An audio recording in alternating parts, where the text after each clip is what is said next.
tango eza koleka tango ekotika moto te tango ebangaka mokolo te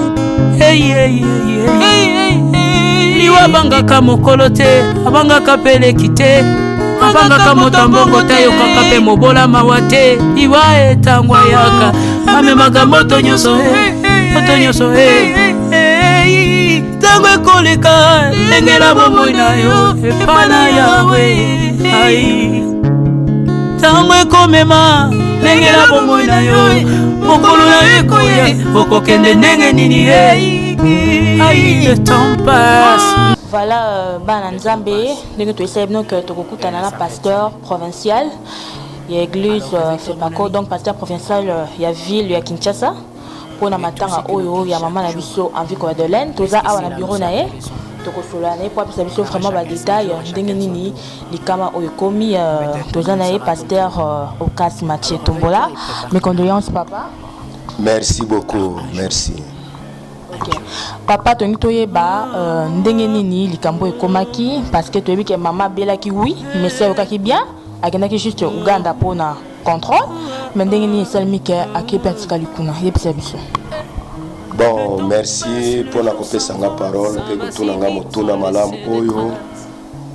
Bon, tozolobela likambo oyo na pasi pe na bololo na motema pona komona to perdre mutu munene penza na nzambe oyo azalaki mama ya mabota mama évangile ya monde oyo azalaki lokola représentante légale ya église FEPA dans le monde na kombo ya révérende Envie Madeleine na boya solo ikomaki na tangu moko santé tungisaki muke pe akendeki na Kampala akei kozwa traitement Nzambe pe asungaki ye pe akomaki très bien aye kozonga na Kinshasa na Congo pe tosali fête ya cinquantenaire ya église FEPA pe alakisi biso ndenge nini bayaka na toma itini ya bala na évangile na Congo pe makambo nyonso eleka bien pe sima lifalaki akende contrôle akozalaki déjà bonne santé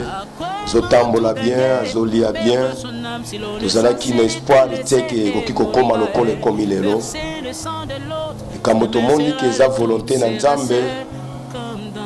Avant voyager 48 heures avant abengaki représentant légal adjoint ye papa na biso erego elongo na comité directeur mobimba tozalaki wana mama alambeli biso biloko apesi biso tolia musala kino asali biloko na mesa tole ensemble abondeli biso Nzambe pe ayebisi biso bosimba musala na Nzambe bosi bokoli si boyebi musala bo avancer na musala ngana kei contrôle pe na zozonga. Effectivement lundi pe maman voyager bien là bonne santé pour la contrôle akomi pe na Kampala ba contrôle nyonso pe leki bien pe aye kopesa biso programme que jeudi azobi ma Kampala pour que akota Bunya après Bunya akota Kisangani. Après lundi, il y a le 9, il y a Zokota na Kinshasa. Nous allons dire que nous préparatifs à cause de la ye. Mercredi, nous allons très bien, nous allons bien. Mais nous allons vers 1h du matin. Nous allons bien biso maman Zate. Zambé a joué mon ya penisa. Donc mercredi au solo la kinaye azaki naye bien. Mercredi azalaki bien pe biso pe awa na Kinshasa. Nous avons déjà na ba préparation déjà ya kozela ye, ya kei na ye, ndenge to mesana koyamba. Bon, to ya to kama jeudi vers 1h du matin. Ba bengi biso ke mama Zate. Zambé a joué molimo na ya pema. Ikoya ki penza lokola kake na matoi na biso. Peut-être que nous allons s'attendre na yango te tozosolo na mama bien tango toye komona ki akufi nde toye ko comprendre avant que ndenge abengaki biso ale na biso abondeli na biso pe na moko Yesu asalaka na bayekoli na ye donc ekufa na ye tondimi ete eza plan na Nzambe pe eza volonté na Nzambe. Nzambe asepelaki nsima ya bane ebele oyo asaleli ye akende kopemisa molimo na ye pema na kimia na yango ata tozoloba twana douleur na motema po ete tobongisi mama mosali mpe mopakolami monene na nzambe oyo azalaki archive ya eglize fepa tobongisi ye moye tosala otremeza te nzambe azwa bobele lokumu. Papa, alors, ndenge toujours ka basangwa, je tambola que non, maman a dit qu'il poison, basango vraiment panzani bongo que ba dit c'est qu'il poison, est-ce que c'est vrai? Ce qui est vrai, oui c'est sûr ce qui est peu faux et puis les maman maladie ni ndé médecine na kufa boy. Bon, pour la maladie koloba ke mama bali saki poison, bon diagnostic wana biso toujours on pas na docteur te. À moins que ndenge batu bazoloba, biso to yebi mama zalaki ko souffrir mingi. Na sucre, na tension, et donc banai kotumisa mama mingi yango. Opeto yebi ata zalai mosali munene na nzambe, nzoto eza nzoto ebelaka. Ope kufa ya mosali na nzambe ekoki kouta na pla ya batu te. Ekoki pe kouta na moka na volonté ya batu te. Po ete liloba na nzambe yebisi biso ata bakoyela biso nzela moko nzambe oyo mosali azosali na kopanza bango na nzela sambo. Ata mosali akolia eloko na kufa ekoyokisa bango pasi te. Soki lelo mama na biso reverende Anviko Ewada Hélène akufi nzambe asepeli apema mokano na nzambe esalemi likolo na mosali na ye oyo nde biso toyebi. C'est pourquoi tozabobele kopesa nzambe merci mpe tozoyebisa bana na nzambe nyonso na monde esika bazolanda biso topesi bango bamecondoléance pe atezopesa bango pe pasi na motema nzambe oyo aidi na bala salela nzambe oyo mama Anviko bandaki kosalela apesa bango kimia na motema po ete nzambe nde asali volonté na ye mpe eza nzela na biso nyonso. Ok, ce que tu peux est-ce que le programme est déjà, programme est bien déjà pour Bandeko Banimbaïba? Oui, programme déjà est bien, mais ils ont une précision sur te. Mais tu es bien la semaine prochaine au Tozo Banda, Sokin Zambe à Kolinga, Tozo Linga, Tobimisa Kor, il y a servante naye, il y a représentant légal, et Sikanini, ils ont la Kampala.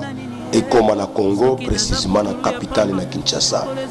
Ce qui est commis, wana tochiango na morgue, nde après to ibindenge nini ya kobongisa siko programme ya matanga kino tokozongisa nzota mosali na nzambe na mabele esika utaki meposa na biso na bibongoseli oyo toza na yango eza na semaine prochaine ezosala nyonso corps ya servante de Dieu ezonga na pays.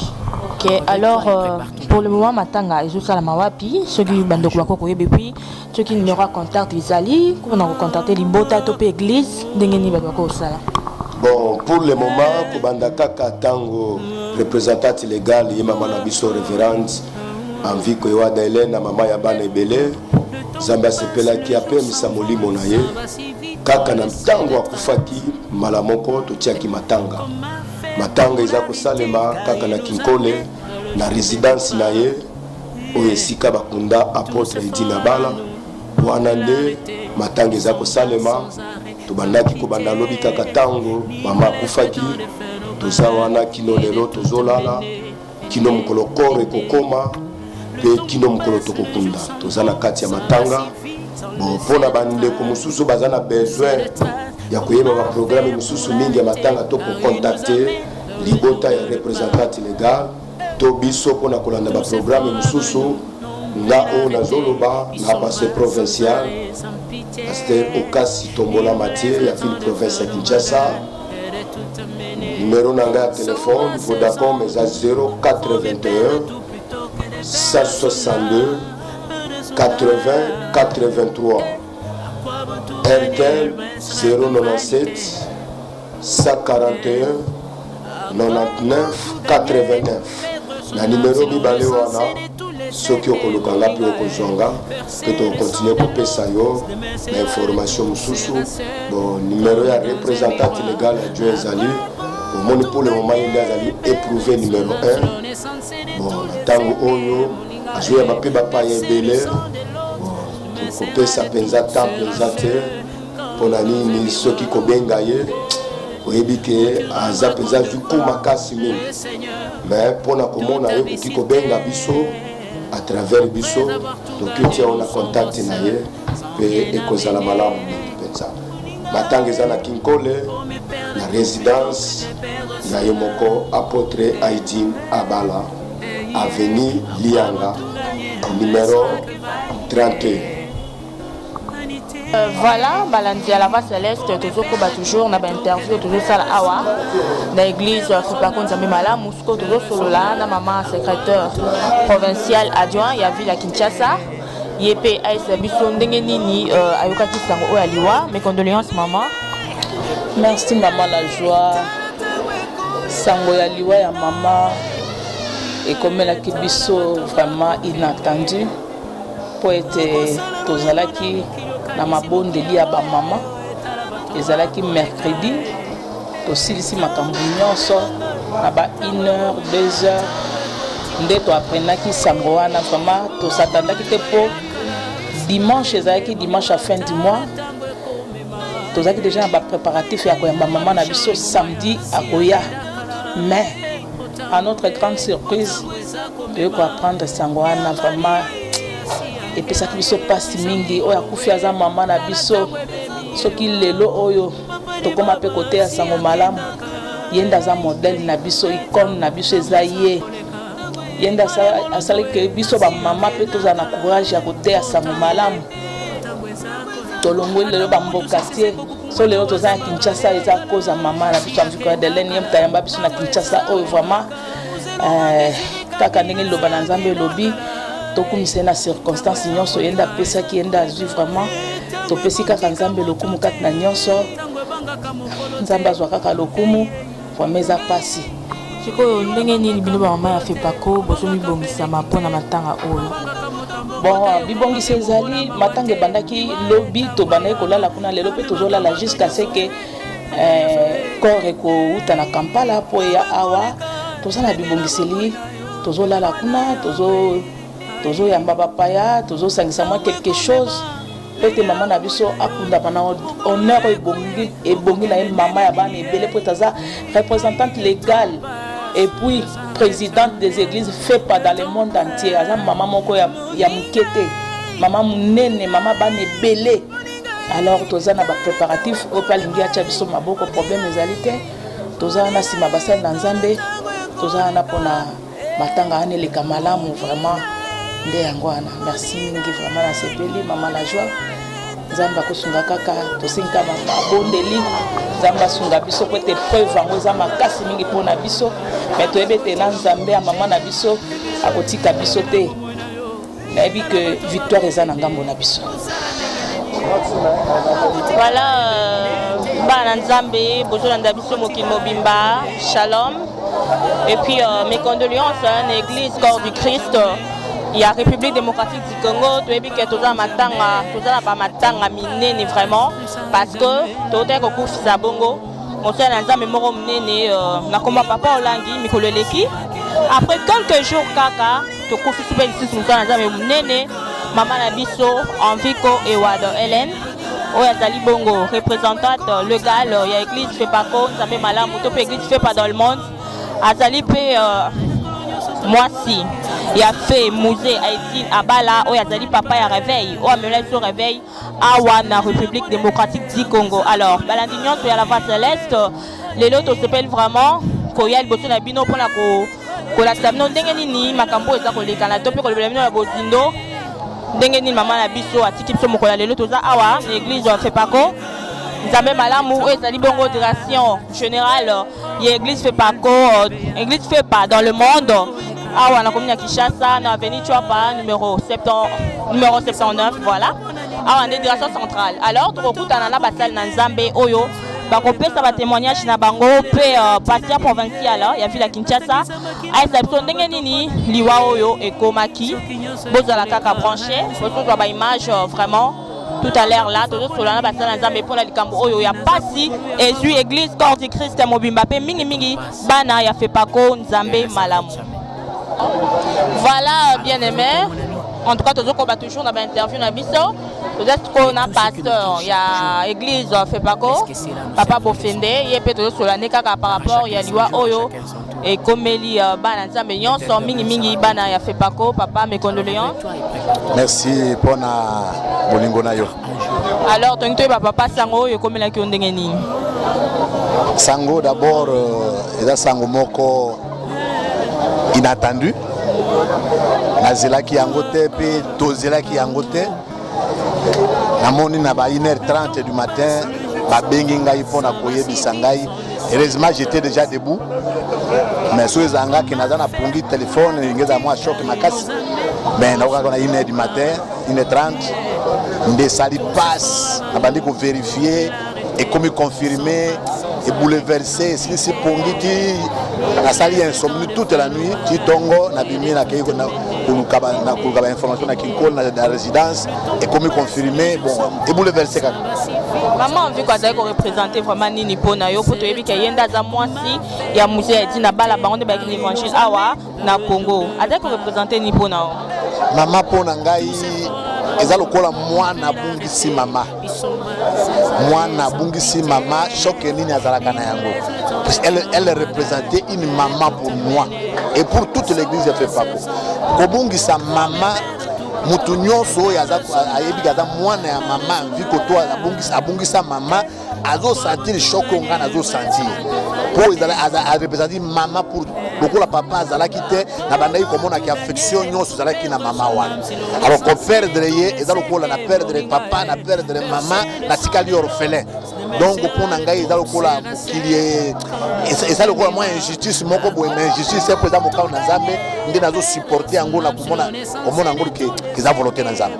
Mais ce que za na ki pasteur te pe ko yeba nzambe tembele eza makamususu. So programme est déjà établi. Bon programme au fur et à mesure to kende kikole bakambi bakopesa programme. Gonyoso batatola na kinkole. Zola na kinkole mikolo nyonso chaque jour na tongo na milipe na pokwa okuta pokuna de komi adresse na biso mikolo. Jusqu'à l'enterrement kinkole nde komi adresse na biso esika kolala. Kolope bembe koya batu nyonso fo baza na aéroport. La me kopesa meke mwana nyonso ya nzambe ata bima. Soki mukolo koro ekobima ekokoma na Kinshasa ifo azala wana. Eza signe ya reconnaissance. Donc biso bana nzambe malamu nyonso ba pasteur bandimi bayembi tokolakisa mukolo wana ke doit reconnaissant envers mama wana. Faut biso tout aux aéroports. On a koyamba corps, on attendait pas que ça continue. Merci beaucoup.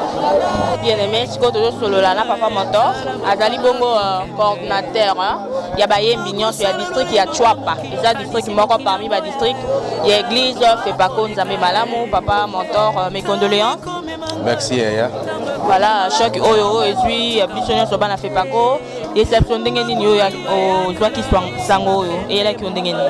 Sango et là qui ngai ba beninga na butu, c'était vers une heure passée, 2 heures. De babengi biso oyebi ke banda babenga ngati tongo na lala esute ezeng sai biso kimia na minisi muke bato be ba komo benga kotuna ya kisango mo pasi moya ko supporter zate singa na pongi oyebi mama aza munene mingi aze sengo na biso kozanga ye pesa ibolelo makasi na mutema na ngai. Alors maman Njiko azaki vraiment ko représenter nini pona yo. C'est vrai maman aza munene mingi. Oyebi mama kande babengi mama ya mabote ebele. Mama azaki sengo na biso soki to Chouapa to fin du mois to vendredi so to moni de mama vandi atozalaki na bolola motema no komona ka mama to esengo.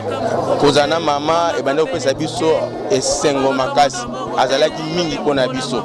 Libondeli na ye ya suka na okaki yango na inauguration ya temple ya Sango Malamu na bandi kolela parce que soki azobondela ozokandi azosima motema na mama azalaki ebele mpona biso penza. Alors ndenge nini bino na bayembi koza komibongisa mpona matanga oyo bapréparatif ya ndenge nini?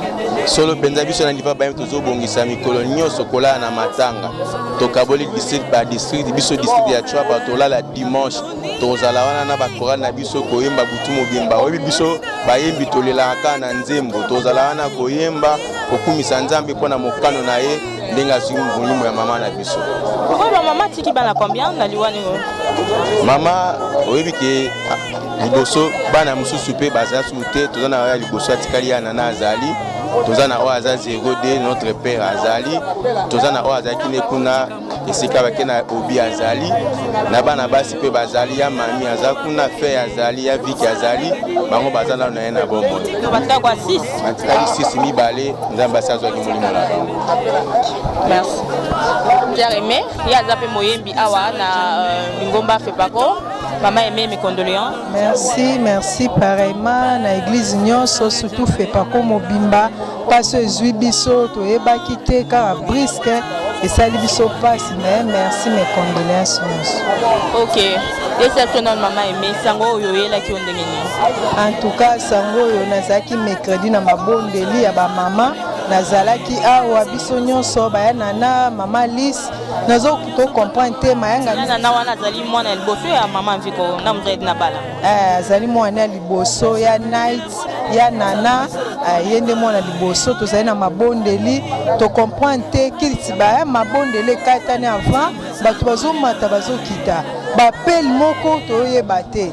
En tout cas, nous avons mabondeli sala biso pasi omona ka mutu moya bimisango ezate na baloba ite na bapel nde to ekoyeba ke tozui matanga munene.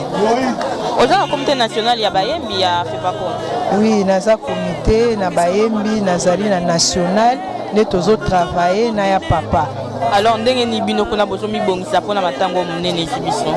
Tozo bongisa makasi toza na ba rotation na biso ya bayembi erobanda dimanche déjà tozo kende na ba paroisse o batindaki biso o bayembi pe mususu babimi ka pona to sala to sensibiliser bayembi pona makambo ya matanga. Donc na ebité bayembi ya Fepako na boza muki mobimba est-ce que boya poto pe bakoya boya ba province pe bakoya. Bon, ezali ko dépendre vraiment mingi na makambo esalami ya bambongo. Toti ko sala makambo minene 51 toti sala ngo awa batu bayaki ba dépenser bambongo mais likambo yo batu déjà na ba province na ba Europe bazolela. Bon baza mo zinga na biso ba otinda ba délégation ekoya. Ba pasteur bakoya, ba tambusi pe bayembi mususu pe bakoya. Po eza likambo munene za jeté. Na mama Evodi, aga mama pasteur maman ya église Fepako Nzambe malamu, mes condoléances maman. Mes condoléances. Merci maman. Oza mama pasteur ya paroisse. Nazali mama pasteur Evodi Kankolongo na paroisse ya Matonge 2. Naza adjointe kuna. OK. Et c'est ce maman Evodi ndenge ni ozwaki sango ya liwa ya mama. Mama na ngai likambo ye bimela kiso lokola kake. Bongo tozaki na lisanga na ba pasteur na Matonge 1. Ezaki na 1h du matin. Biso na ebongiseli na Lingomba tozalaki kozeleke musali na Nzambe azozonga samedi. Tozo préparer pona kozonga na yende réunion yango tokendaki pona yango. Mais tokomi na 1h du matin na yoki babengi ngai bayebisi ngai bandeko na koyebisa yo ezali kake peza eza pasi makasi po ete lelo soki biso mpe toyebi kosimba Bible soki biso mpe tokomi kotiela mpe mutu loboko azobika soki lelo euti peza na libota oyo banda papa na papa pefa na mama me kozwama na ye ya solo izoto na ye ezongi na mabele me o Nzambe atya kati na ye etikali kati na biso toza na esengo po ete totikile eloko toza na mawa po ete tobongisi nzoto na ye po tozalaki nano na posa makasi toza libondeli na biso ezali ete Nzambe abakisela ye nano bambula atondisa biso mwasi oyo tobungisi topesika Nzambe lokumu po ete ezali mokano na ye po soki apermetaka yango te elingaki esalama te sikoyo bapasteur maman ndenge nini bozomi bongisa mpona matango oyo. Bon eza lisanga yango touti kosala réunion sikoyo toza na esika na biso tokosanga na mercredi nde tokozwa babongiseli na biso ndenge tosala.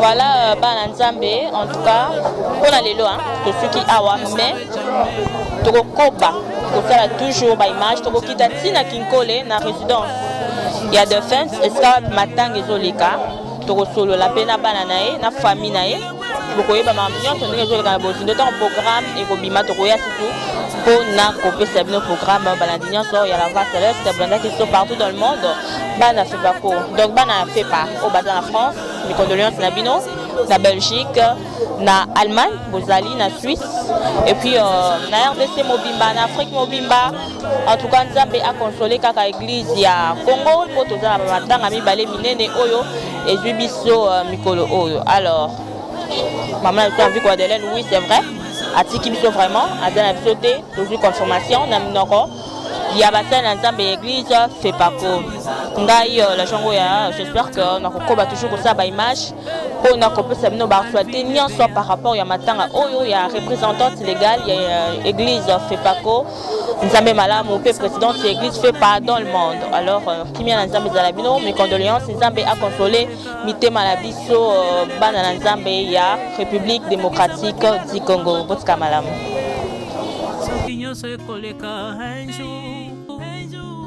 nabanga kufa pona nini soki naza putulu ya pamba mokolo ezali na koleka le tempa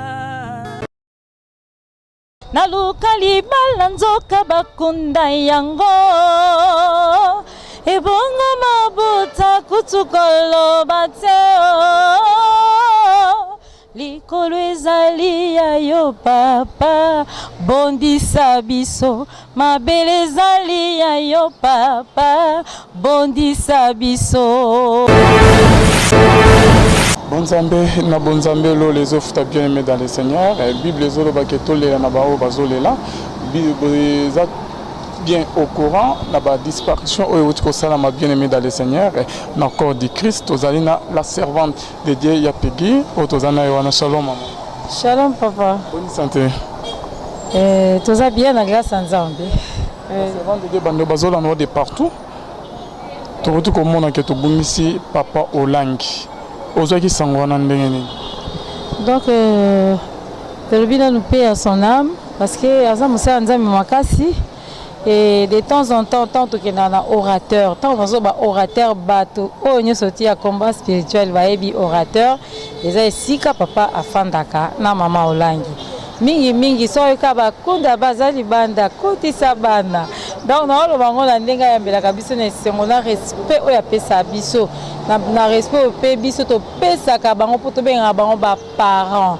Donc eza pas tant to ka on a benga ki Moïse Wembo po maman tindaki asenga biso album oyo tosalaki ya sika pour que bachangeaki matériel babasala yango promotion na chaîne ya CVV international et tozalaki na ye vendredi tokei mpe topesi ye et ya ma grande surprise mpo babenga biso dimanche wana ke papa aza esusu te yango esali biso pasi makasi mpo tozalaki par rapport le temps bukoki azalaki kofete 60 ans donc ekutaki biso nde wana nde tokumisika nzambe mpo atikelaki biso maloba moko abile Kunda Sisters un nouveau départ avec Jésus-Christ donc maloba na yango toza nango nzambe abondisa bana combat spirituel mobimba tolela papa na loyembo parce que asali mosani mission na ye accompli na mokili mobimba parce que na l'église ezali na ba pays nyonso surtout tolela papa na kimia et tolobi kaka to présenter ba condoléances et pas ya maman Olangi ona za maman na biso toza nzema biso mo toyemba kuna so toyembi yango ezaka so tokotika na koma bana maman baye donc omonia toza en pasi ka nzamba bonisa biso nyonso liloba pe pona maman envie ko oya otika biso ya nzambe malamu. Merci beaucoup. On a présenté ma condoléance na bana nzambe malamu nyonso tout FEPACO. Toyebi maman musali na nzambe monene. Na yebi te pasi ezali makasi tolela epe na kimia parce que musali na nzambe dernièrement tanga saka musala na tata Raphaël et mingi to mando kende pe kuna na chwapa oyemba.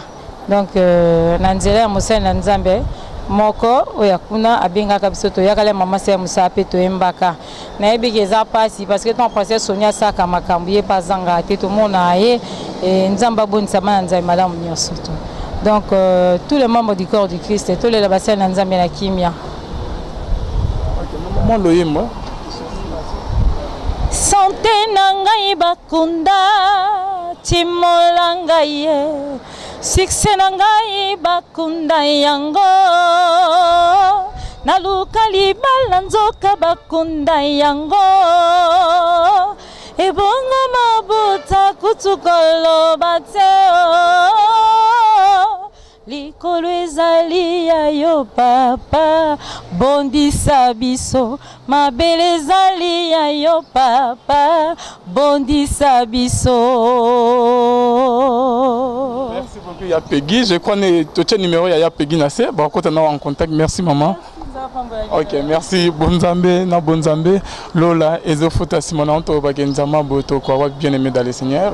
Un grand merci à maman Perside. Et maintenant, je vous signale bien que maman a organisé un méga concert, c'est 14 octobre, bien aimé, dans la maison du peuple. Nangam Kunaya bien, et Binoba Obozo, la Nabiso de partout. En tout cas, Boya Kokomi Sanzambe et Longona, maman Perside. Manganu, Mokoloana, Arosaye, Morote, Arosa accompagné, Naba musicienne, chrétienne. Surtout Yabasi Barozana Mama Perside Mangan Ponaroyemba. Je verrai Jésus le 14 octobre samedi à partir de 16h. Tokoutan la maison du peuple bien aimé et dans le Seigneur. Merci Nafilo Mene Mukwaya Motema Yabi Vince de Romo depuis Londres na maman Gisèle Lukelo Motema ya papa Emmanuel na Boston na pasteur Feza Missia la bouche autorisée de l'Éternel na Ngambu Yazirike na Bosente maman Mami Munga Motema papa Blaise et Mbunga tika ete nzama lola amona bino pe simana onto bakelola ezo futa biso. Merci.